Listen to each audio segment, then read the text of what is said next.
All right, we're here today with Charles Wesley Godwin, musician, country artist. I don't know, some would say real country artist. It just depends.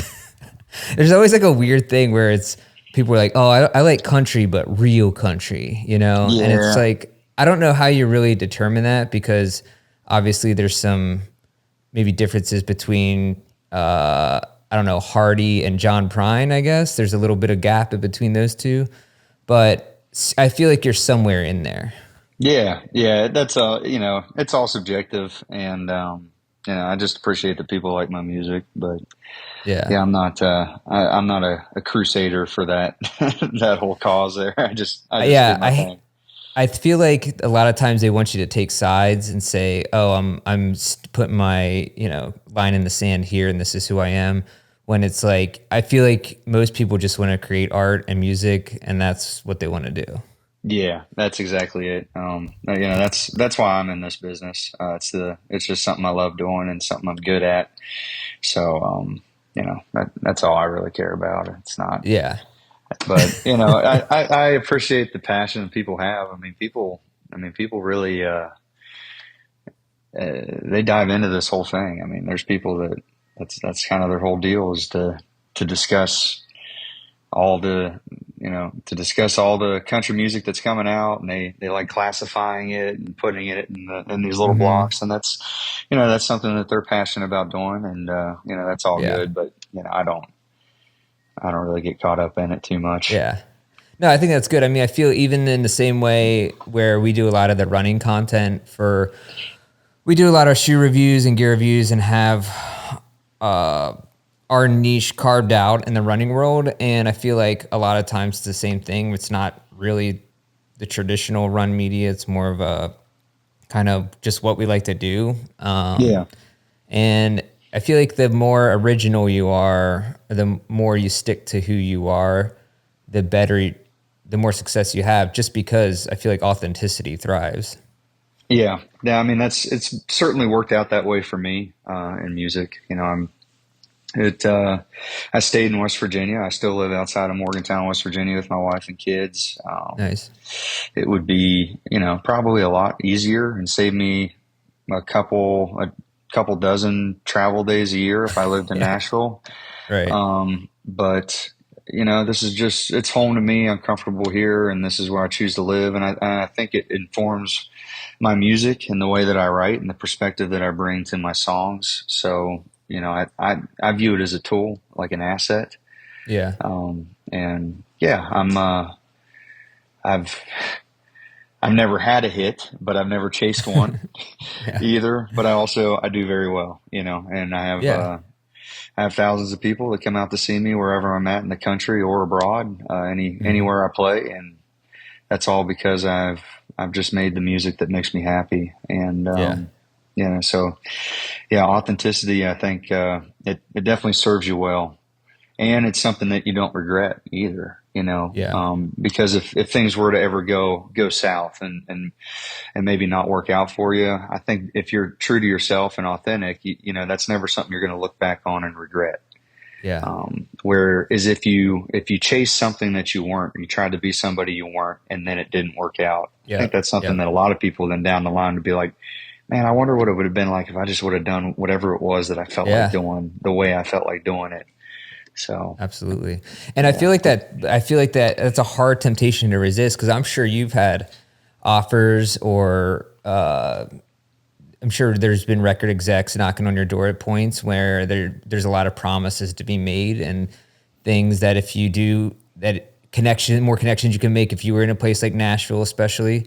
But then again, you're putting yourself at risk in a way, or who you are as an artist or a person. Yeah. I mean, there's been, I've been very fortunate. The folks that I am with and the people that are on my team, my crew and my band are all very good. And, the way that it's worked out, everybody that I've ended up, choosing to work with has always been very supportive of me doing things the way that I wanted to. And they only offer, experience and advice based off their experience, which I value because, the only thing at the end of the day that I really is my thing, is writing and singing and then Yeah. performing. All the other stuff I'm just learning as I go. So I appreciate that. But there's definitely been folks along the way who were maybe potential folks that I might have worked with, or maybe there's some people that I worked with that didn't work out, Hmm. and I ended up parting ways with them because of those things that you talked about. Yeah. And Yeah. yeah, that's just part of life. And That's awesome. Well, again, I don't you don't regret it as long as you're being true to yourself. So absolutely. Yeah. And for those, who maybe jumped in this conversation, we just jumped in a little deep there, but for those who are listening and who are runners and maybe not familiar, so you're a country artist you have, how many albums do you have out now? you got 3 albums. Three Yeah, albums. The last one was Family Ties, correct? yeah, that's right. And based out of West Virginia. And I feel like you've had pretty good success over the last, is this, like you said, being authentic, kind of just building on the last album's successes and kind of gradually building. I feel like this especially the last year since Family Ties came out, I feel like it's kind of leveled up a little bit. I mean, I think I've seen you in places where, like, I mean, you were on the Joe Rogan podcast. I saw you perform at like a Pittsburgh Pirates thing when Paul Skeens is on stage with you guys. I was like, dude, Yeah. I feel like as a baseball fan, I feel like if that happened to me, I'd be like, all right, I made it. This is it. Yeah, I mean, yeah, Paul went to LSU, so he's an LSU Tiger, and me and the guys, we played down there at the Texas Club in Baton Okay. Rouge last fall. So he was still in town then, so he came out to the show then. Nice. He's a fan from years back, and then Okay. and so yeah, he got drafted to the Pirates, which worked out great because I'm a Pirates fan. All my guys Yeah. are from the Pittsburgh area, so. Yeah. So we were pumped that he got drafted first. Hope to God that they keep him. Oh man. It'd be very Pirates to not Yeah. build around him and like let him go after his rookie Absolutely. contract. Like an AJ Burnett move. He's out of there. Yeah, Yeah. yeah. The owner of the Pirates. I can't remember his name, but I don't know. The guy is in it to like. That's how he makes his money, which is kind of like. It's a damn shame because I feel like if you're going to own a professional sports team, obviously you don't want to lose money, but Yeah. that shouldn't be your job. That should be the thing that you're passionate about, Right. in my opinion. So like, just breaking your fans' hearts to never like to always just try to make like 10 or Oh 20 yeah. million a year to give yourself the income. To me, that's like you don't want that kind of penny No. pinching in Trust me, I professional know. sports. You want an owner that made their buck somewhere else doing something else, and they own Yep. that team because they're passionate about it and they want to Yep. win. And they're not there Dude, to like make 10 or 20 million dollars. They're there to try to win.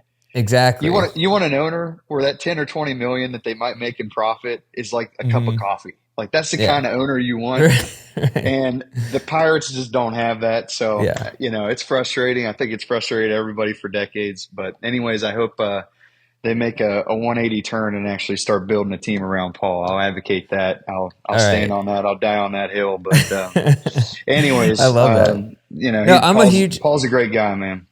I'm a big Orioles. We're from Baltimore, and so but I'm originally from Pennsylvania. I went to college near Pittsburgh, so I'm in that world. Yeah. I mean, I grew up like the Appalachian Mountains, are literally like 2 miles away from me, but in Central PA. Gotcha. And then, but I'm in Baltimore now. Huge Orioles fan, and it's the same deal we had for decades. The same kind of ownership you're talking about, and then just last year they got new ownership. A dude who's just a fan but already made his money in Yes. and he's just like going crazy with adding like the future is bright. I'll say that, which I'm excited about.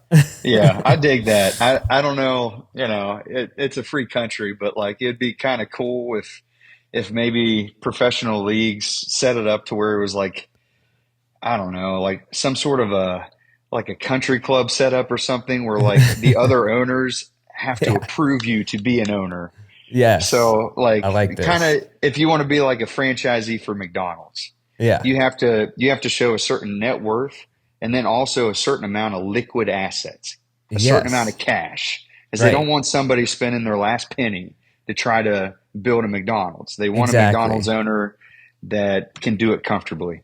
So like, I feel like that's the way it should be with a professional sports team. It's got to be a guy that has just, such an amount of wealth. We're buying the team and running the team and paying for the team. It's just something that Yes. is, very affordable to him, and not somebody that's like sweating Yeah. bullets over like, that extra Well, $1 million for a player that might win them a championship or not, totally. I always think if I won one of those wild Powerballs that gets up, it's like the whole 48 states or whatever in on it when it's, $1 billion or something. I'm like, man, if I just like invested that for a couple years and then I could buy the Orioles, but I would be a horrible owner because I would be that person. I'd be like, oh man, I spent all my money on a baseball team. Now I got to figure out a way to make money off this thing. Yeah, yeah. You want to have like 10 billion, and then Yeah. buy the Orioles for whatever, like 2 or 3, and then like Right. just not. You want somebody that wants to try to win. It just makes Exactly. it a rough ride for a fan if your owner is just doesn't have Yeah. it. So, anyways, All right. there's I love there's that my this is a Pirates running. rant. Yeah. This is a running podcast, but we just managed to sneak in 10 minutes of baseball talk. Yeah, That's awesome. Yeah. So you're from Morgantown, which is kind of a weird place. West Virginia is a weird state when you look at it on a map. You're like, how does this over here and then this is over way down here? Because I'm only an hour and a half from Harper's Ferry, which is West Virginia. But yeah, then my college roommate was from Steubenville, which is like it's like Ohio basically. yeah. Northern Panhandle. Yeah, Yeah, and then you're from Morgantown, which is almost Pennsylvania, like a Pennsylvania line. yeah. It's close. But so did you grow up in Morgantown? Yeah, yeah. I'm born and Okay, raised here. This is where nice. my parents. They're from other parts of the state, but they moved here for work. There's a lot of jobs in the Morgantown area, so this Yeah. is where my brother and I grew up. Okay, cool. Yeah, it's funny. My great grandparents, they were from West Virginia, but down further, town called Matthias, and they that's like that's I guess their family name. So, but they moved up to Hershey for jobs back, like honestly for Hershey Chocolate Factory back long, I don't know, Yeah, about in the 30s or 40s or something like that. yeah, So technically, I guess I'm from there in a way, but I mean, West Virginia, I feel like is such a beautiful state, and it often gets. I mean, John Denver, immortalized it, and I know you've covered that song as well a couple times, yeah. but it's such a beautiful state, and I feel like it flies under the radar of so many people. It definitely does, man. It's especially like right now. It's just absolutely Oh gorgeous. yeah, All the trees are like highlighters outside. yep, And yeah, I mean, I think West Virginia, as far as like scenery and beauty and like tourism for folks who enjoy, hunting, fishing, hiking, rafting, like just getting out, seeing national parks, nature, pretty views, being up in the mountains. Like it's yeah. as good as it gets on the East Coast. Oh, Um, absolutely. so I'm always myself, and I know a lot of other West Virginians are always trying to toot that horn, and try to let Yeah, people know about it, because I think tourism would be a big piece of big part of the future of our state. Will be people coming to visit it. definitely. Yeah. I've been meaning to go on. I really want to do a backpacking trip through the Dolly Sods because I mean everyone I hear tell me it's like one of the most beautiful places in West Virginia, or honestly the U.S. Yeah. And have you ever done anything there? Oh yeah. Yeah. My Okay, nice. my mom's side of the family are from Seneca Rocks, which is like Oh yeah, right. 12 miles south of there. And Yeah, yeah, my wife and I have hiked there for years. We take it's awesome. take the kids on little hikes with the dogs, and it's really gorgeous, and it's Yeah. really cool because Canaan Valley there, that was like kind of the edge of the ice cap in the ice age. Okay, So there's some really interesting like plants and like that's different, cool. not animals, but like plant life that is Yeah, specifically unique to that Canaan Valley area that doesn't exist anywhere else. That is that's awesome. from the ice age, I guess. I don't know if the Younger Dryas is that Right. Yeah, one the of those scientific driest term, eras. something like. Yeah, Yeah, there's some interesting. This is a total side tangent, but I found out because I bought a Venus flytrap for my kids as their quote unquote first pet. I found out that the Venus flytrap is native to like eastern North Carolina in the swamps. Is Jeez, that I didn't know that. I would have thought it was from yeah? the Amazon or something like That's what I that. thought too. Right. Yeah, It's dang. pretty wild to think about that. Because imagine just happening upon a Venus flytrap for the first time. A person had to be freaked out. Oh yeah, yeah. I would. I definitely wouldn't touch it. That's for sure. I wouldn't hang Yeah. around them to see what they did. Oh You see yeah, those absolutely. like that just sticking out. I'm like, yeah, stay away from that Yeah, and thing. you don't know if they're gonna how big they're gonna grow either. You might think that Yeah, could eat a whole human or something. I don't know. I'm glad they're not bigger than they are. Seriously. Yeah, if you actually think about things that are small in nature and then just imagine if they were some I don't know, got bigger, I think we'd all be pretty screwed, but Yeah, I think if ants were the size of an elephant, oh yeah. I don't know if humans would be around. Yeah, no, we'd be long extinct for sure. If they're even the Yeah, size of a dog, probably. yeah. I guess you could ride them at that point because they're pretty strong. But okay, I don't even know where we're heading now. But and anyway, so you are a runner. Do you trail run at all? I don't trail run so much. I've gotten. I'm 32 now. I've gotten real careful trying not to hurt myself. That's fair. So and I still manage to sometimes. I partially tore my pec Oh, back in January, which that would have been made for a whole different year if I had completely tore it. how'd you do that? I was doing ring dips, and man, I heard Okay. it. You could hear it and feel it. It was No way. I never injured my upper body like that before. But so I don't do so much trail running just because of rolling an ankle, stepping on a root or something like Dude, that. yeah. I got a lot of people that depend on me to be able to step on stage every night. So I mean, I yeah, that's your career depends on it for sure to be able to perform on stage. So I get that. yeah, so I try to I'll do like any town or city I'm in. I always try to find whatever trail is by a river. Usually, any river that runs through a place, that's usually the spot where they'll put a running trail. I like that. Yeah. Usually they maintain those and stuff. So it's usually city streets or like a river trail of some sort that I'm Nice. running. Like, are you a fan of the Lady Bird Trail in Austin? Have you run that? I did the Austin Marathon Oh, okay. in 2017, so I imagine that was Nice. probably part of it. It might have been, but if not, it's like a crushed gravel. If you play there next time, it's like a crushed gravel trail that goes basically along the river out. You can do a big loop of it. I think you can get in pretty good, like 10 or 12 miles on it. Oh, It's pretty okay, well, nice. yeah, It's right downtown would too. be that'd be where I Yeah. go. Next time Yeah. I'm down there. Um, and so how long have you been a runner for? I've been running ever since I was a little kid, Oh, nice. Okay. but not like Right. it's not like I was a great runner as a kid. I was like fast in my sports and stuff like that. But like as far as racing, I wasn't anything to write home to mom about. But the way I got into it was, I'm a younger brother. I'm 3.5 years younger than my older brother, and my older Okay. brother was a national class distance runner. No He way. was a he Really? was a hell yeah, he was a hell of a runner. And when you're a younger brother, you just kind of you're just tagging along Right. because your parents can only be in one place at a time. So I was Hmm. running, even though I was like too young to even choose like whether to or not. That's what I was doing. Yeah. But looking back on it, it was kind of cool because it was never really my thing. I cared about football and basketball, and so I didn't put any pressure on myself. So I enjoyed it, and I didn't Hmm. burn out. I never burned out. And then once I got into Nice. middle school, I stopped running. I was just playing, football and basketball. Right. So it's something that I never grew to dread. And then when I became an adult, it just became part of the fitness routine. I like And that. then Yeah.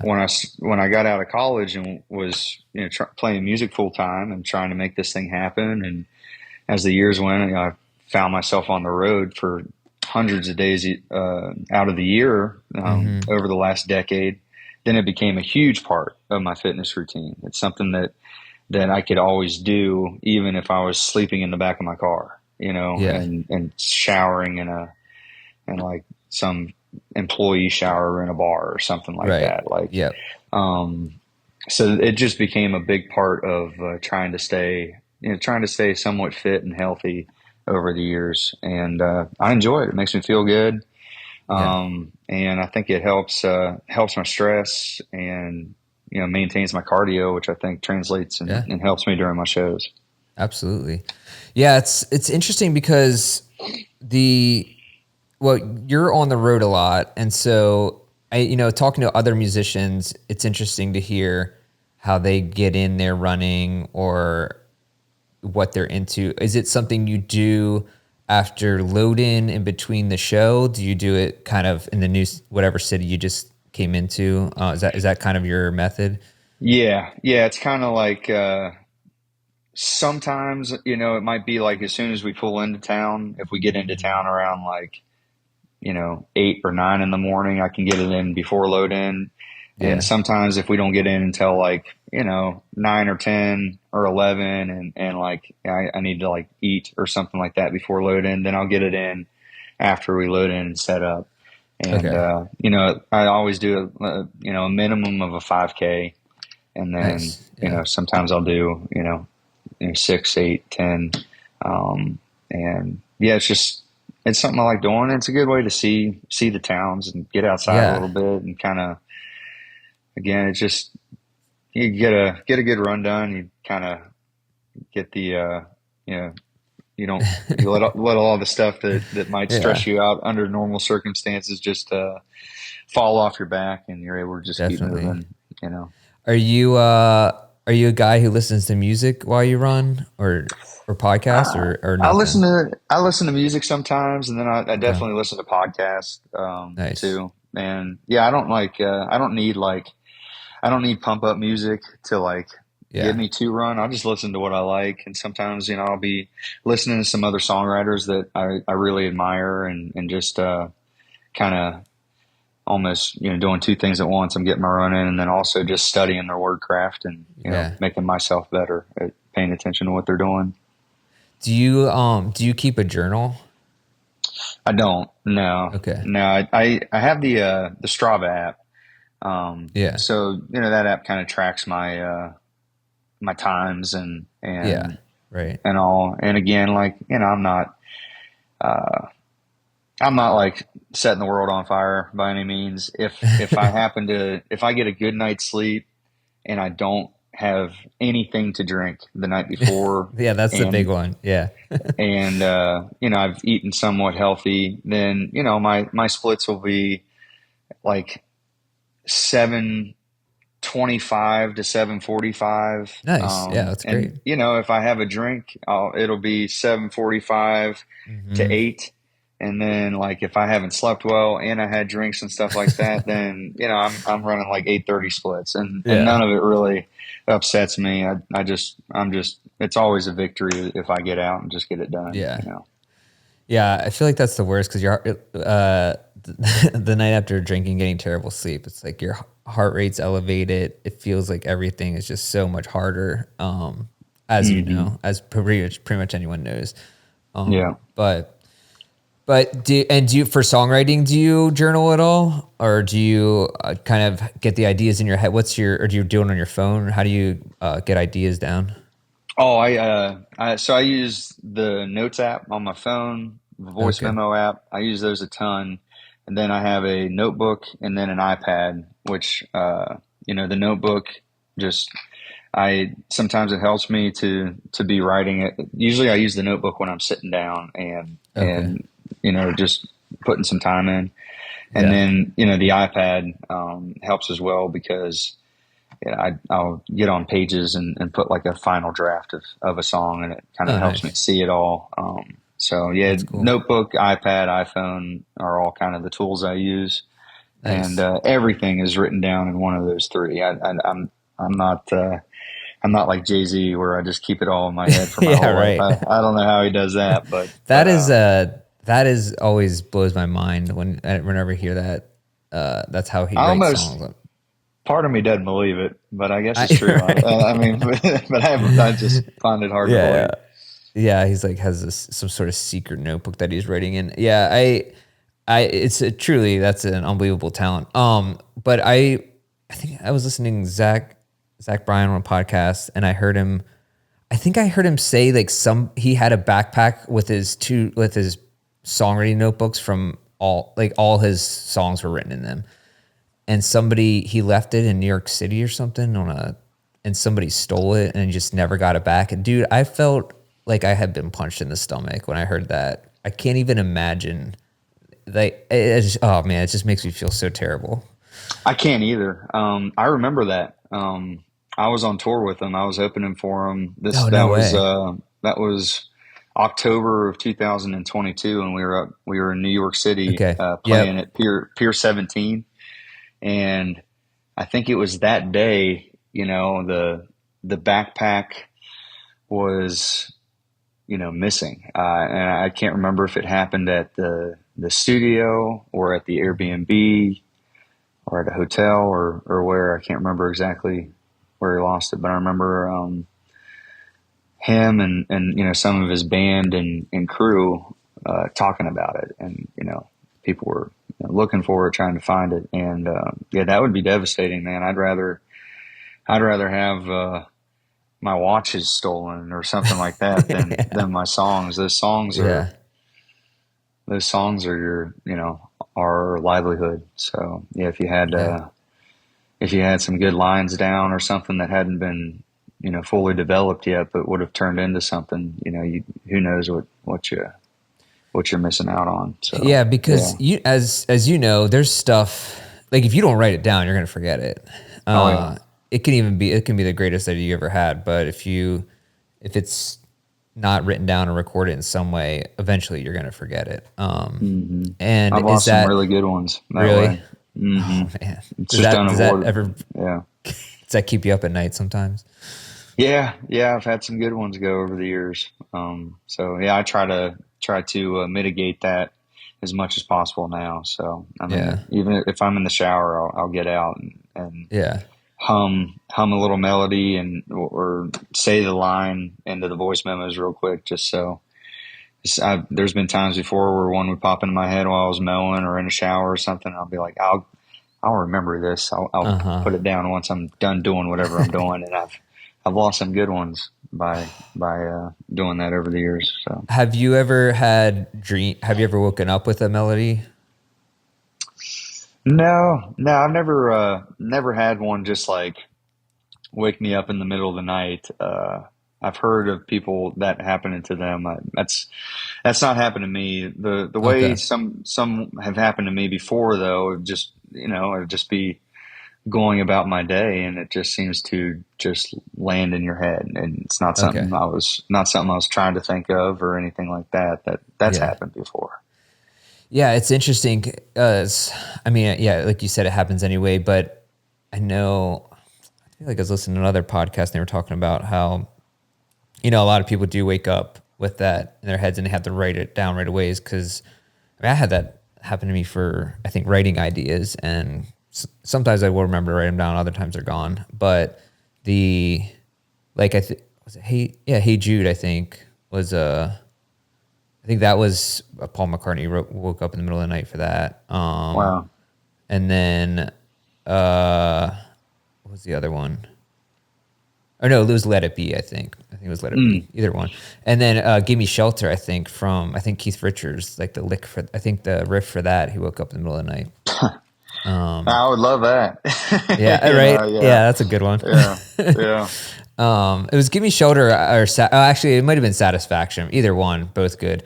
Yeah, it was Satisfaction because I remember it was like the iconic ding ding ding ding, like pretty epic. Anyways, that's cool, man. Yeah, it's and did you start songwriting later in life, like when you were in college?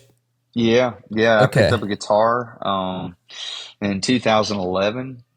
I picked up a guitar as a hobby. When I was in college, I just thought I wasn't playing sports anymore, so I Yeah, had a that's lot of free wild. time that I didn't have before. So I picked up a guitar, trying to find some productive hobbies and other things to get into. And then about a year after that, in 2012, I started to sing along, and then I started kind of realizing that I had like a good natural voice.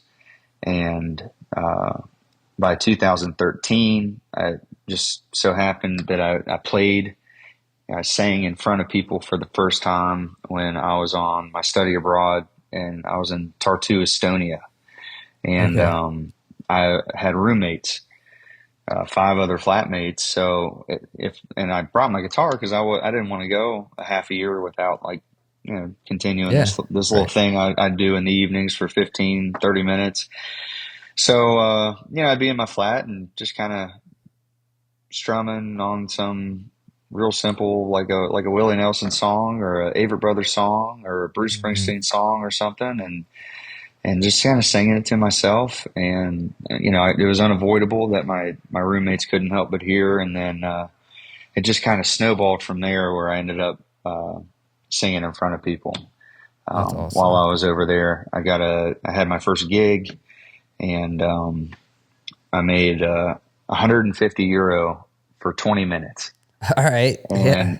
And and I'd mowed lawns all throughout growing up, and in college I kept it going just because I made great money from doing that. I probably had oh over a dozen yards at the peak. And I just remember I always thought mowing yards is pretty easy money. I don't it's not. There's a lot Right. harder ways to make a dollar, and you get paid pretty well. I mean, I made a lot more money than all my friends did that had jobs at Lowe's and golf Yeah. courses and things like that.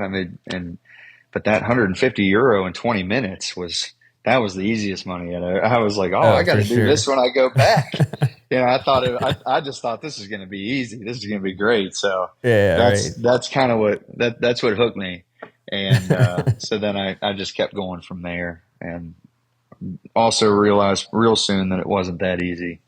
And but the hook was set. So Yeah. I mean, yeah, I feel like once you got that bug and you can focus in on it, it's interesting to me, especially there are certain songwriters that come around later in life. I know not later in life, but well, I mean, yeah, in college, I guess if you start playing guitar and then songwriting, but I know I think Adam Duritz from Counting Crows, kind of same deal. I think he started playing when he was in college and he's done okay. yeah, And then I love that arc because kind of like what you said about running is you're running with something that you did when you were younger, but it had its kind of went away. You did other sports, but then you came back to it and you can fall in love with it even more. And I'm always a fan of people doing new things at different stages in their life or, finding new hobbies or interests. That maybe 10 years ago, like imagine when you were in college, you had 5 years before that. If someone would have said, oh, when you're 30 years old, you're going to be playing in front of, thousands of people having like, you probably wouldn't have believed them. oh no, I didn't grow up singing. I just thought that you know there was no part of me that was musical. I didn't grow up, so nobody in my family played. So I never even considered it. It wasn't even Yeah. something I dreamed of. It's really it's just fascinating how it worked out. I mean, Yeah. it really is. What ended up sparking the idea to even pick it up as a hobby was I was watching the Grammys in February of 2011, and Okay. you're so the Avett Brothers played at that Oh those yeah. I Grammys, remember and that. Yep. I remember just sitting there on my couch watching that and just thinking, wow, that was awesome. I think Seth Avett was playing the guitar, and I was like, maybe a guitar would be something productive I could do. Just so I'm just kind of looking at myself. I'm just sitting there on the couch watching TV. I'm like, so I can do less of this. Like that was really the whole point of it, because I Yeah. always, growing up, my what I did in my free time it was sports, hanging out with friends, and hunting and fishing. So Mm-hmm. then, once sports are out of there, like I couldn't hunt and fish every day while I was in Morgantown, for school. Right. So it just, I needed to find something. So Yeah. it's so wild that, I ended up finding the one thing that actually had like a good amount of, natural talent for. Yeah. Um, yeah, Does it I'm ever? very, yeah. It's pretty amazing. Do you ever feel like, man, if that was hidden in me, is there other stuff that I don't know that I could do really well? Like sometimes I think about that. It just totally depends what life path you take, but I'm like, what if I would have lived in Colorado? My parents were rock climbers. Would I be an amazing rock climber? Like, do you know what I mean? Dude, you don't know. I can only imagine. I imagine just about everybody probably has something that they would really take to and be a natural at, and it's just a matter of Yeah. whether they find it or not. I've kind of used this as like an example of what a shame it would be, like for just circumstances in life not to work out if like some kid in the Sahara Desert like I know, right? has like just has like the best feel for hockey that any human being has ever had, but just never even comes across the idea of, Dude, first of all, an ice rink, or even the idea of the sport in their whole life. But if they were to yeah, be exposed to it, like they'd be the next Gretzky. But like, I'm sure there's all kinds of people all around the for world sure. with all different types of things that would be that. There's probably some of the best painters in the world that have just never thought to pick up a paintbrush. Hmm. And it just everything down the line: cooks, musicians, Yeah. athletes, writers, tradesmen, Yep. tradesmen and women. Just all kinds Dude, of things. I And I think about that all the time, honestly. Like because even in my own personal life, I hated running. I mean, I was athletic as a kid and I played sports and I played baseball growing up and some tennis in high school and kind of just relatively athletic, decent at cornhole and frisbee. But totally. But when growing up, I wasn't a fan of running because it was kind of like a punishment when you were in gym class and stuff like that. And if there's a bit of a learning curve for it to actually appreciate it. And then when I was in my 20s, so I was in a band. We toured a lot, but just like DIY, grinding it out, living out of a van, smoking cigs, drinking beers. Like it was like Bush and Camel Lice was mostly my diet, and so and so like, but that I did that for 6 or 7 years, and still I smoked for about 10 years. And if you told me I was gonna be a running shoe reviewer, I would have been like, dude, you got the wrong guy. Like you went into the future and saw someone different. Because it was so surreal to me. But then, yeah, I started getting my act together in my 30s after I got married, and then kind of started doing some more athletic things, just trying to I quit smoking and just trying to get better. And then obviously I got into running and fell in love with it and somehow found myself here. And it's so wild. It's just like you said, when I think about it all the time, like it's just weird the paths that your life can take. oh yeah, yeah. I mean, that's remarkable, man. So you didn't Yeah. grow up a runner. No, like, Oh wow. I would have yeah. I just assumed by Mm-mm. looking at you, I was like, you probably like, you know, ran growing No. up, like set state records and all that. You probably ran in Oh, okay. college, and Damn, you know what I dude. All mean, like right. that. What I did just, you just assume you got like a Yeah. running show, like so. Yeah. You just assume that, and Nope, yeah, not at all. that's I wild, man. So yeah, I yours is mean, real similar to me. You just kind of like totally.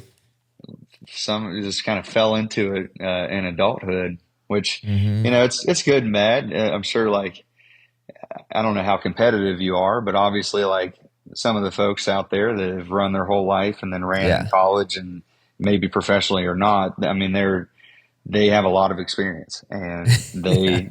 they find themselves in a lot of situations, feeling a lot of ways in certain conditions in a certain race that they've been there Mm-hmm. before and know how to do that. And, if you picked it up in your 30s, you just don't have that experience. Yeah, And you're, that's you're true. learning a lot of the things that they learned 20 years ago, you Mm-hmm. know, the hard way at this time. And I'm the same way in music and with playing the guitar. Like, I had a natural God given voice. I am not natural on the guitar at all. Yeah, I'm gotcha. probably an intermediate player now, Mm-hmm. and I can write with it and I can play rhythm. When I'm recording and performing live, but like if I couldn't sing and write, nobody would be hiring me as a lead guitarist. That's for damn sure. Like Right, it, right. that part, I'm not like blessed with a whole lot of talent with that. That's just something that I'm always working at and always will. Yeah, But I'll probably, you know, I'll never be as good as somebody that picked it up at 5 and never put it down. yeah. Yeah, I mean, but it is interesting because I think what I appreciate in my own personal life is that I got to experience almost like a whole different life. And then I also get to experience this life. And I think, and the nice thing about starting running when you're later on in life is that it kind of feels like you're always improving. Mm. And obviously there's a ceiling at some point, but I just got a PR in the marathon like last month. And I'm like, that's just pretty cool. Like to be Yeah. able to be 42 and say, oh, I am still getting better. And I think a lot of, especially runners who grew up like deep in the running scene and then, ran at college or afterwards. I mean, as with a lot of sports, you see it with kids soccer or even baseball, like they get burned out on it, Oh yeah. and, That's what happened to my and, brother. oh, really? For real? Yeah. He And burned out in high school. He couldn't take it anymore. He grew to hate it. And then yeah. now as an adult, he loves going to the gym. He doesn't want Uh-huh. anything to do with running. Yeah. Even though, I mean, my brother is incredibly gifted. He had the Right. genetics for it. Like he was really special and he did it. He overdid it and Yeah. burned out. So that's, yeah, like you said, like that's a real thing where you might have somebody that did it professionally. Maybe they went to the Hmm. Olympics, but once they Yeah. retire, the thought of putting those shoes on and going out and doing that, Yeah.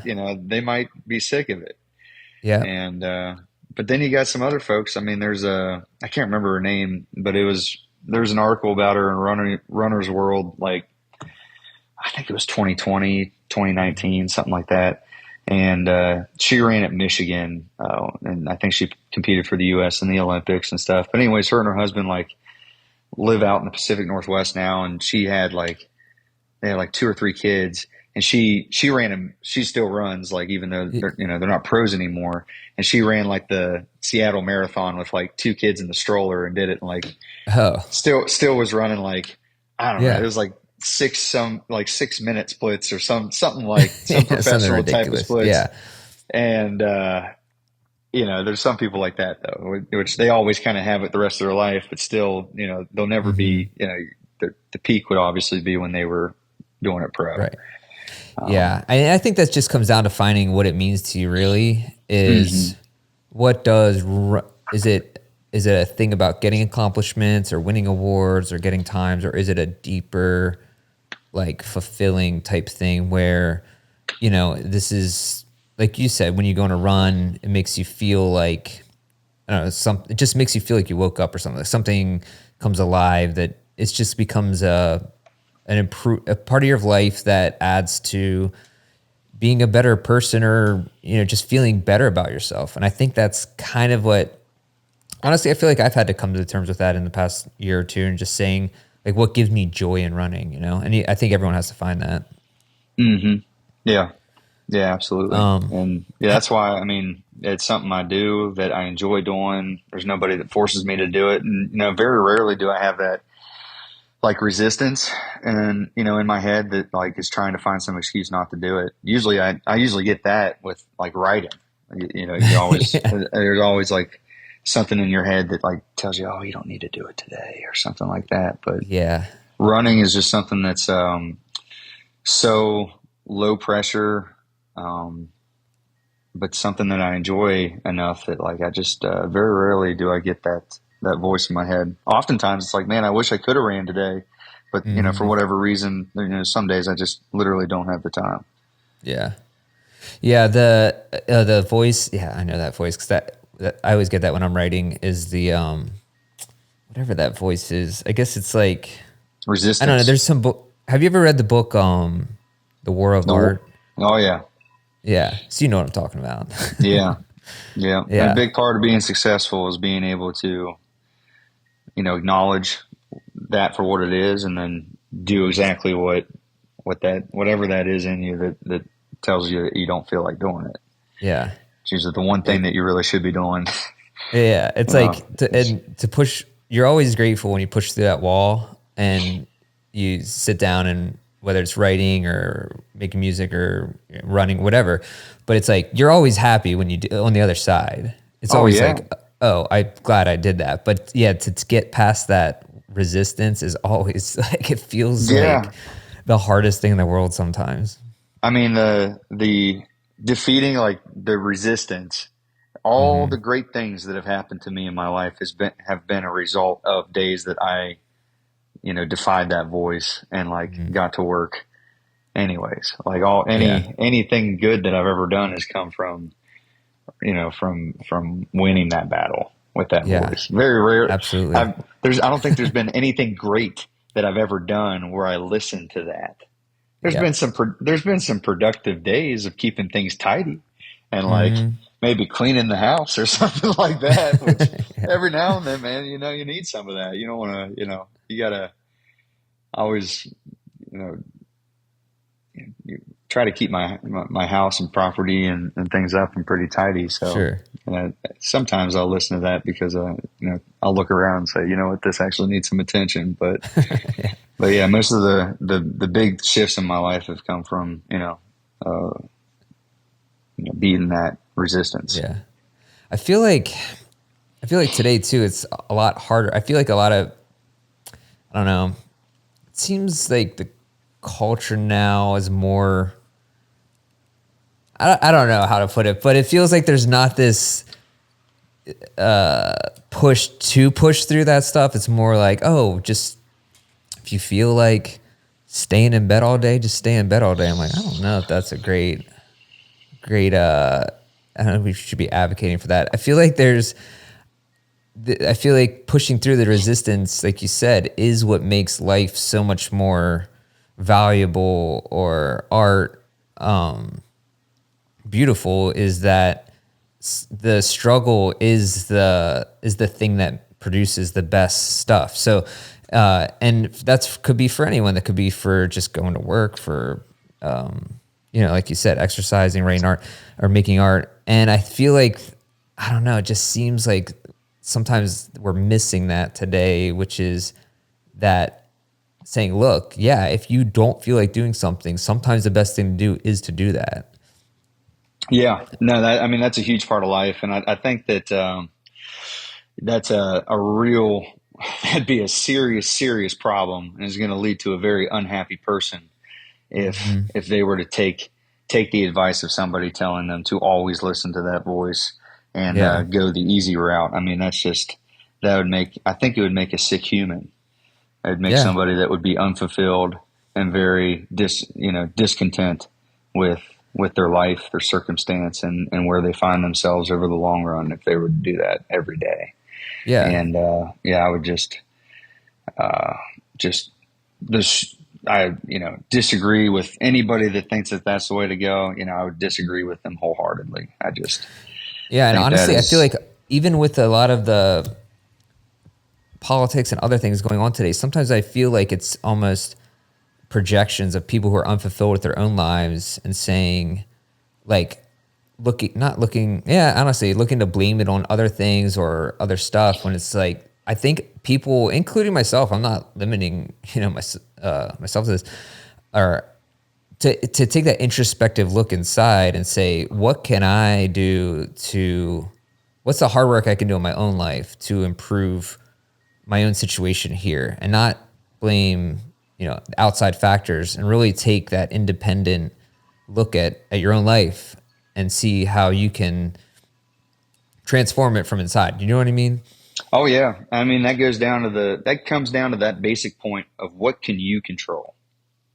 Yeah. You know, because Exactly. then there's been times in my life and my career where I've lost sight of that. And, Hmm. you know, at the end of the day, like you said, with like the politics or just what other people are doing, at the end of the day, what can you control? What can somebody Hmm. control for themselves? And that's where you Yeah. got to start.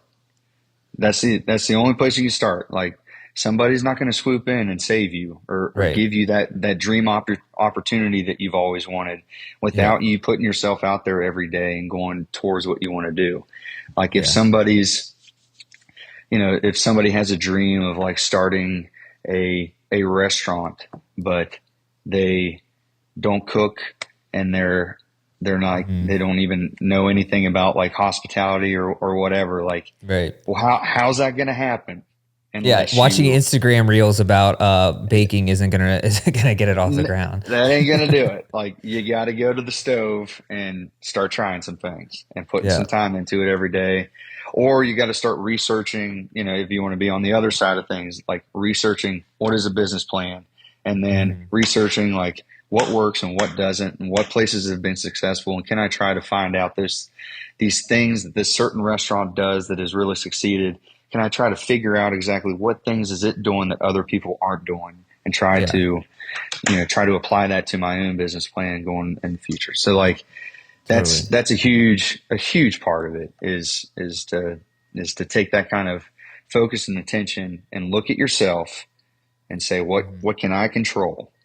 What can I do to make the change in my life that I want to make? Yeah. Because I do, I've seen it, and it's a sad story when you see somebody that they have these like hopes and wants, but they Yeah. just are. It's almost like they're just waiting for it to be like handed to them. Right. Yep. And I don't know. Maybe that happens for some people. It did not happen for me. Not too many. And, I can just only speak on my experience.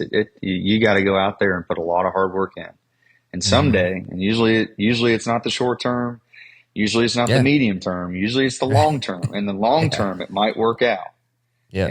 and things might work. And then you look back and you're really proud of that. And it gives you a sense of pride and fulfillment. Yeah, that's one thing I try to tell people all the time, and I've mentioned it on this show before, but the honestly, I feel like the two biggest keys to success are just consistency and authenticity. If you show up every day and do if you have a dream and you show up every day for that, and you are authentic to who you are and what you want to do, it's you will eventually succeed somehow. It might not be exactly how you pictured in the start. In fact, highly unlikely it's going to be exactly how you pictured in the start. But taking those steps and moving forward, you eventually find out, you start tweaking things here and there. You start finding out who you are as a person. Um, oh shoot, it might be. Oh, no, I'm Can frozen. you hear me? Hello? Hey, I don't know Oh, if, I think it's reconnected now. We're good. okay, did I reconnect? Yeah, we're I, good. lo- I lost you there for like 30 seconds or Okay. something. Yeah. No, I can come back to it. I think. Yeah. Yeah. No, I was saying. Sorry. I think. Oh, you're all good. No, it's fine. I think I was saying was that I try to tell people this all the time, which is that I feel like authenticity and consistency are two things that are so important in life in general, but especially if you're trying to achieve a dream of yours, because it's just showing up and improving every day. I saw this quote from Kobe Bryant recently, which is like, it said how he would look in the mirror every day and say, am I am I doing something that improved myself today? And if you're Yeah. doing that in something that you love, I guarantee you will be successful. It's probably not going to look the way you originally imagined it. In fact, it rarely is, but you are moving in a direction that eventually the universe just comes together, and it rewards you for working, staying consistent, and staying authentic. And it's honestly a pretty simple concept, but it's really, really hard for people to do. Yeah. Because I mean, there's so much discomfort that comes in that journey. It's such a Hmm. long thing. It's not instant Yeah. gratification. And, running in a lot of ways it's like oh, can't find the right word to describe what I'm trying to say. Running is kind of that in a nutshell. Yeah. Like whatever reason that somebody gets into running for, and if they, if they're trying to become a runner and like, actually put some miles in, or if they're more like the sprinter and looking for speed, no matter what your goal is, Mhm. it's going to be there's nobody that like gets in marathon shape from step one Yeah, in a week or totally. two. Like it's a building, it's a process. It takes time. Mhm. And that's really what it is. So that it's a great thing too that I think can help people inform if they include that in their life, and it's not something that they dread and hate, which like I would never want to, like, if somebody just absolutely hates running, like Yeah. maybe that shouldn't be your hobby. Yeah. But Yeah, but you don't if you have to can do it, right? but if you can find some enjoyment in it, and like you do enjoy that feeling after you're done, you're actually able, like, you get out there and do it, maybe Mhm. maybe you should do it, and maybe force yourself to do it even on the Yeah. days you don't feel like it. And that then you might find yourself doing some other things in life with that same methodical approach, Mhm. maybe something that you're even more passionate about, and next thing Yeah. you know, you just realize that, like, just things are getting better, like opportunities are coming your way, Yep. and you're just like, wow, but I think that's I remember when I got back into, like, after I used to lift all the time when I was playing football, but I didn't Mm. distance run so much. So I remember like a 5K was like a long run. That was a really long run. Oh And yeah, like, dude, I remember that too. Yeah. yeah. And it felt like a long run. And I remember though, like, the more I did it over the years, and now a 5K has become just the bare minimum anytime I put the running shoes on. Like, and Right. if I do a regular 5K, like, it literally, like, obviously I feel good after it and stuff, but like I will just go right about the rest of my day, and Mhm.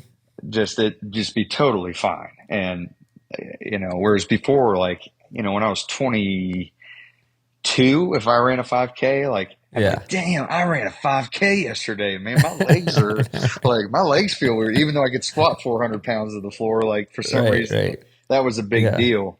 So anyhow, I think, like, running is a nice little metaphor for what we're talking about there in life, and some of Mhm. these other pursuits that people get into. Absolutely. I feel like running in general is a microcosm of the life the life experience, you know? You go through ups and downs, you have injuries, there's times when you can't run as much because of family duties or just life in general. Then there's times when everything seems perfect, and it's just and honestly, even the marathon itself, I feel like, is a condensed version of the life experience. There's like so many in 3.5 hours or however, you're probably around there. Like, it's just like there's so many waves and feelings and experiences in that short time frame. It's the Oh weirdest thing yeah. ever. Oh yeah. Yeah, you get like the knees thing at mile 13, then it goes Yeah. away by mile 17, then the hunger hits at 20, Right. and then Right.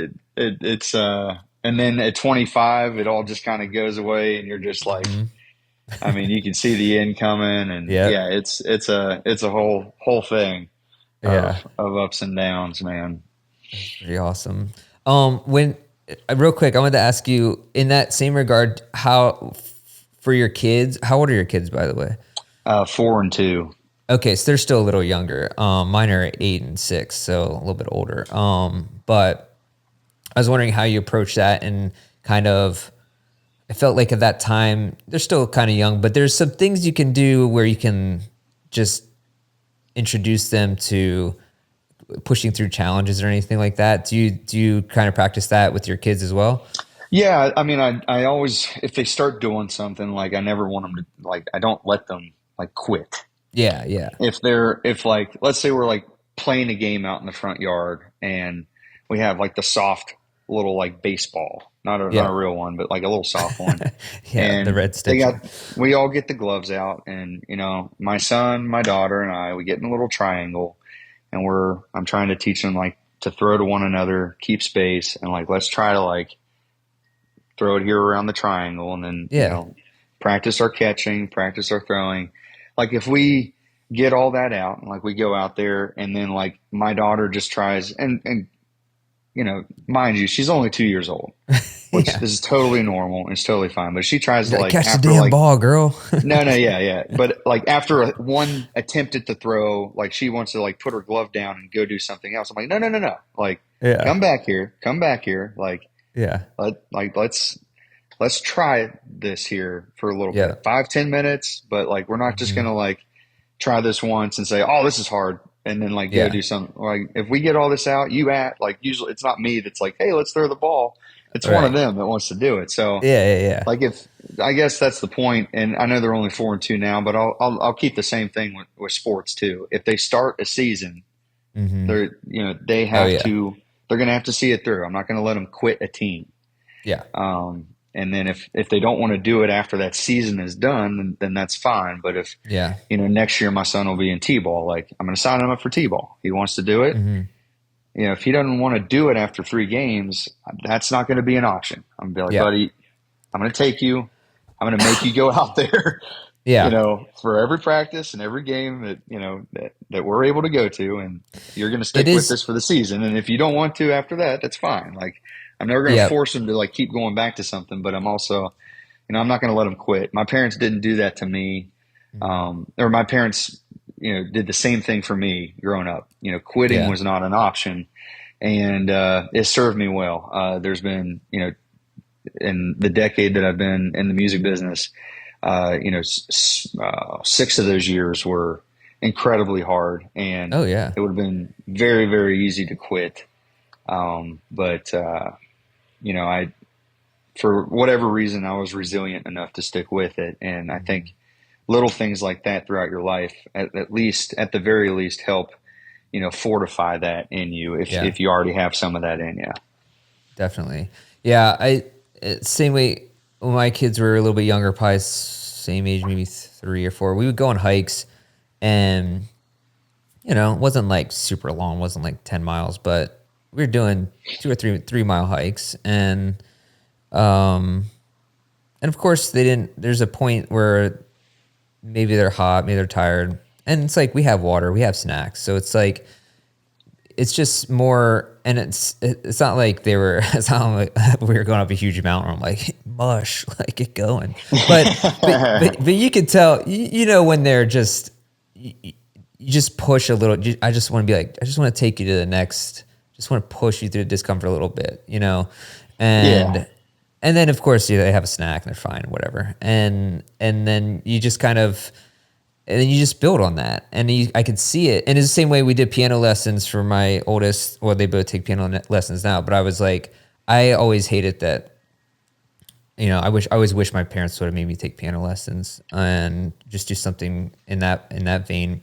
Not just for a musical talent, but to have something that you're disciplined at and that you practice for the sake of practicing, and that you can see the result of building day after day. And Yeah. so, I think the first book, he hated it. Like, and it would have been easy to be like, oh, you don't like it? Okay, you can quit, whatever. But I just kept saying, like, you got to give it. I remember having a sit down with him. I'm like, look, you have to finish this book. I'll put the ball in your court. If by the end of this book, if you truly, truly hate it and you don't want to do it anymore, then that's fine. We can call it quits. But you have to do it. You have to finish this. And by the time he got to the end of the couple months of that, he's liked it, and I was like, all right, so do you want to continue or not? And he said, I want to keep doing it. So, and now it's been a year or two since he's been doing piano, and it's great. And Yeah. it's not, and every day, and there's still times when he doesn't want to do it, but he still does it. And and he likes it. And it's awesome to see that. Yeah, I think that's one of the most important things a parent can do. Mhm. I think that's just such a valuable thing, because you just don't want you just try, you think of somebody in their early 20s who have been allowed to quit whenever they felt like it throughout their life. I mean, they're in for some hard lessons and a lot of disappointments then, because Yeah. and like we were just talking about earlier, just about anything you want in life really bad, like Yeah. it's going to come with a lot of resistance to get to it, Absolutely. to accomplish any dream. Like people don't just hand you that. You got to earn No. it. Like it just, so It's actually, yeah. it's kind of funny because I see a lot of people I'm not a huge fan of like TikTok or Instagram influencers. I'm not saying that's like Yeah. who I would want my kids to turn out to be. Yeah. But I will say I know some TikTokers or Instagram people, especially in the running world, and they do work their ass off. Like it's not like it is a lot of hard work, and whether it might just be shooting content and cutting video, but there is still a work. Most successful people, even though you think, oh, they just blew up on Instagram, most of them are still putting in a ton of work to make that happen. And I think, like you said, a lot of people think there is some magic pill or just like success falls out of the sky. But almost even in the world of Instagram, which looks like it does, there's still people put in a lot of work into it. Now, I'm not saying they're swinging I'm not saying they're swinging hammers and going into mine shafts to do it, but there's still a level of dedication that has to go into it. Oh yeah. Yeah. I mean, yeah, for anybody to be, an expert or a master of any sort of, athletic pursuit or, a professional or something like of any trade, or to be, like to know any subject or about anything, more so than like most people on earth or any kind of anything like that. It takes a lot of time for somebody to get their doctorate, for somebody to become a master carpenter, an electrician, a successful musician, a professional athlete. Like when you level up in life and you get to those higher levels of whatever it is you're in, there's everybody else that you're dealing with are also very good, and you have to stand out amongst the exceptional. So it's never like, again, it's never just handed to you. Like there's always a lot of time there that's gone into it.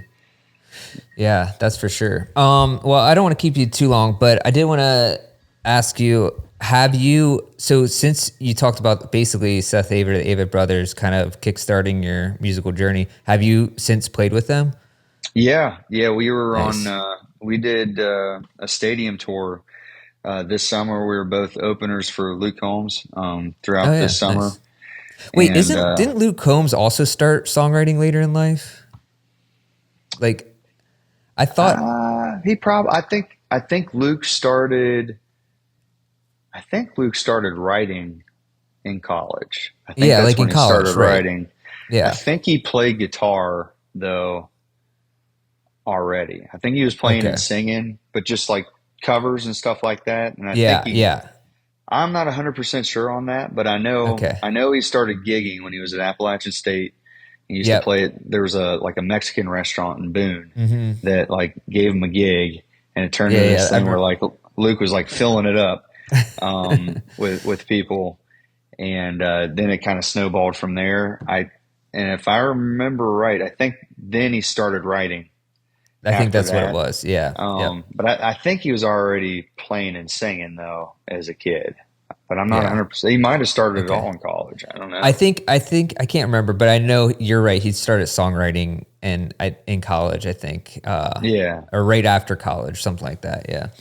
That's cool. And so honestly, you toured with them? songwriting, that might be like the way to do it. Cause like, what's a teenager going to write it? Like, well, you know what I mean? True. But it also, I'm sure it can help them develop their word craft and stuff like that. But like a heartbreak song from a teenager isn't really going to, I don't know. Who knows? If you think about it, the Beatles, because the Beatles played, when they were teenagers, they did cover bands for years, and that's where they kind of honed their talent. by playing, 8-hour sets of covers on the weekends or whatever. And Yeah. then once they were finally actually older, they could write, real songs. I mean, Yeah. although I don't know if She Loves You, Yeah, Yeah, Yeah is exactly the most like in depth Yeah. Don't know if that's going to introspective song. win like a Pulitzer Prize or anything Right, like right. that. You know. But yeah, so you did. So then you got the tour with the Avets. That's pretty awesome. Yeah, yeah. So we were on that Luke Nice. Combs tour this summer together, which is super cool and it's surreal.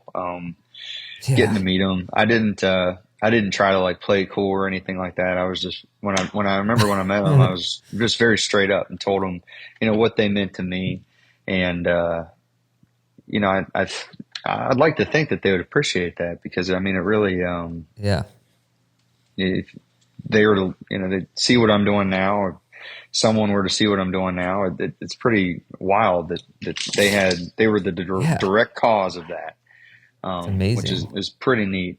So then next year I'm going to do a West Coast tour with them, I think in the spring. So that'll Oh, be fun. So super cool. I'm going to get to open for them for a good run of shows out Dude, west. that's So awesome. that'll be a lot of fun.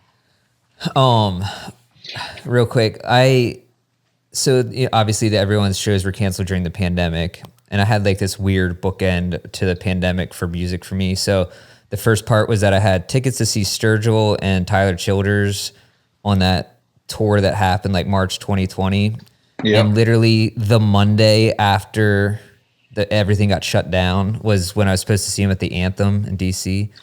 And I had first row tickets on the balcony. Like I spent like way too much money and I was so stoked. And it was like the first thing to shut down was that concert. I Yep. was so Yep. mad. That's that theater down there at the wharf, isn't it? Yeah, Yep. have you played Yeah. there yet? I've not played the anthem yet. Years ago, I played. There's a club around the corner there. I can't remember the name of it, but it's like down in the basement. And years ago, I opened a show Okay. there. I think here in like 3 weeks, I'm at the Fillmore in Silver Oh, Spring. nice. Yeah, yeah, yeah. Right. Um, but yeah, I think the after the Fillmore, probably the anthem would be the next. Yeah. I don't know. I don't know what the anthem holds, It's but I mean, I have to say it's a beautiful venue and the sound is just perfect. Like no matter, how sometimes you're on the side and it doesn't yeah, sound wherever you are in the whole place, it sounds perfect. It's amazing what they did.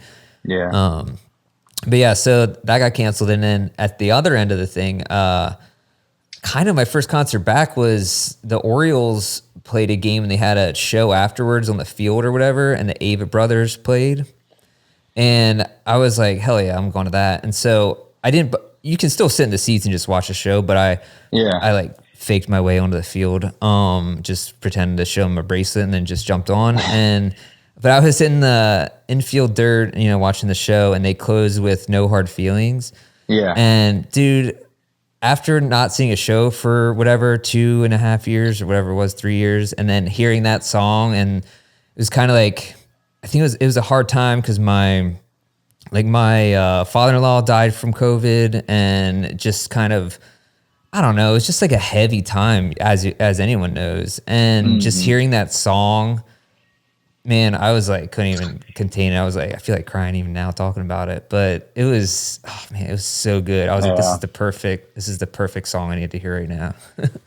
Man, yeah, that's beautiful, man. Yeah, Yeah. they're awesome. They're awesome, man. They taught me so much about how to perform, how to write. I mean, they've Yeah. had a huge influence on me. Yeah. That's awesome, man. Well, dude, I'll let you go. Thank you for the time. It was a great conversation. I really Thanks for enjoyed having me it. on, brother. Yeah, Yeah. we got into some stuff there. Yeah, I got a little deep. That's all right. That's good. I liked it. That's my favorite kind of conversation. Hell yeah. But if you ever need any shoe recs or anything else, hit us up. By the way, what's your favorite running shoe? Let's see. I think they're the Brooks launch have Okay. been Oh, what I've been wearing. And to each their own. This is just what kind of fits my foot well, and yeah. I can take them right out of the box, and I just never get hot spots or blisters. Yeah, And I've that's a good tried, one. I tried Hoka's. Oh, I'm Yeah. I'm actually using the Ghost Max. right Okay. Oh, now. yeah. Maybe they Solid might have shoe. Solid shoe. they might have stopped making the launch, but the launch used to be my shoe. But yeah, it's like the Brooks, like the medium cushion Yeah. um, The Ghost Max shoe.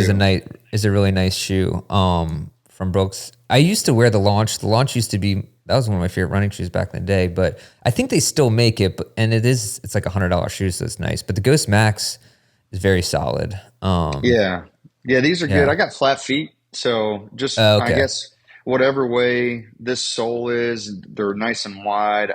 I don't get blisters in them. Yeah. So I mean Yeah. they're amazing, man. And I tried Hoka's. I put hundreds of miles on that pair of shoes, and I was still getting hot spots. Wow. Um, Yeah. It depends. Under Armour, Under Armour had sent me a pair of shoes and stuff. I think in 2022, and Interesting. I used that pair for a few hundred miles, and liked them enough. They just I'd still get every now and then I'd get hot spots in them, not every Yeah. time. So it wasn't quite for me. But yeah, Yeah. I feel like Under these Armour is Brooks like these Brooks ones are have no. been good for me. So That's a whether they solid ever shoe. send them to me for free or not, I don't really care. I'll just Dude, I'll they just might buy them. after this podcast, honestly, because I Oh, know a dude, lot of will Brook. they? Yeah. Oh yeah. Well, I think I don't know if that's how Morgan Wade ended up getting a Brooks deal, but I know she was on this podcast and now she has a Brooks deal. So I'm just going to say we're responsible for it. hell yeah. Well, that'd be all right. I mean, I go through. I usually it's about one pair a year is what Oh, I wow. go Okay. through. Yeah. Yeah. And are you running I guess last thing, sorry. Are you you're running a marathon coming up, right? I'm gonna Or do a the half Charlotte. marathon? Yeah. I'm gonna do the Yeah. Charlotte half marathon. I started a run club on Strava, Oh, and sick. Okay. man, we got That's right. I like did see that. I think we got like 27 or 2,800 members in it, Nice. and Nice. we're gonna each year I'll pick a race and do a show, like kind of I love correlating that. with that race, and kind of have it be the run club show. Something Okay. that people that are in the run club, if they want to, they can travel to wherever that city or town's going to be. Run the race. I'll be running the race in some capacity, whether it's the half or the full, Yeah. and then I'll do a show. Wherever that race is during the weekend. I would like to do it if I could make it to where I just block out a whole weekend and do Yeah. the show on a night that's not the race. Then I would definitely do the full. But Have you I'm thought? not enough of a badass to just like knock the 26.2 Yeah. out and Yeah. then also go and No, play a show no one wants to do that. as good as I would normally do it. If Yeah. I were to run a full marathon right now, my legs would be pretty stoked. Yeah, man. That's tough. How your knees, like I would Yeah. be like I run some miles, but I'm not to the point where I run a full marathon and I'm just like, okay, I'm good to go. Like I'd I'm the be same kind way. of Yeah. yeah, I'd be wobbling or hobbling around for Yeah. probably 3 or 4 days. So The worst I is can, if you had a show the next night. That's the worst yeah, one. yeah. So I could do a half though. I could do a half and then just Yeah. be completely normal and go play the show. So I'm gonna do that. All right. And Have we'll you thought do. about have you thought about doing like your own kind of little festival in Morgantown or anything like that? Man, that's I haven't. It's just I got so much like I just don't have the energy to try to. You know what I mean? Yeah, I Maybe understand. someday, but I just don't got that in me right now. It's Yeah. there's so much that goes into that people don't think about, and Oh, yeah, it's a yeah, huge lift. I yeah. get it. I already have hard enough time just trying to give enough time to the things that I need to. Yeah, that makes sense. That's cool, man. Well, all right. Well, I appreciate that. Hey, if people want to listen to you, I know they can find you on Spotify. Obviously your Instagram and the Strava Run Club. And then anything else that I should throw out there that I forgot. I think you're good, You're on dude. tour. Yeah, You're on tour. yeah. I got about like I think 10 shows left this year, and then I'll be back on tour um, come next spring, and we'll be just about all over the U.S. and do. I think we're going to do UK and Ireland for the first time, so That's that'll be awesome. fun. But yeah, if somebody just types my name in, they'll find Okay, whatever they cool. want to find. That's awesome. I'm gonna try to make the Silver Spring show. I know. I think I'm seeing the crazy thing. I think I am seeing Sturgill Simpson the same week, Oh, that'd or be the great, week, man. or the It's good week to see him back before. out. Yeah, I know. It's been a while. And then we have like the running. So there's a running shoe conference in Austin. So I will be running down there. Oh, I think hell the yeah. same week. So I'm trying to. I'm like doing this gymnastics in my mind to get my wife to let me go. So if I can, I might maybe I'll catch you there at Silver Spring. Hell yeah. Well, All just let right, me know, man. We'll get you all set. all right, right on. All right, have a good one, dude. All right, you too. Thanks for That was having good me. talking to you. Yep. Bye. Bye.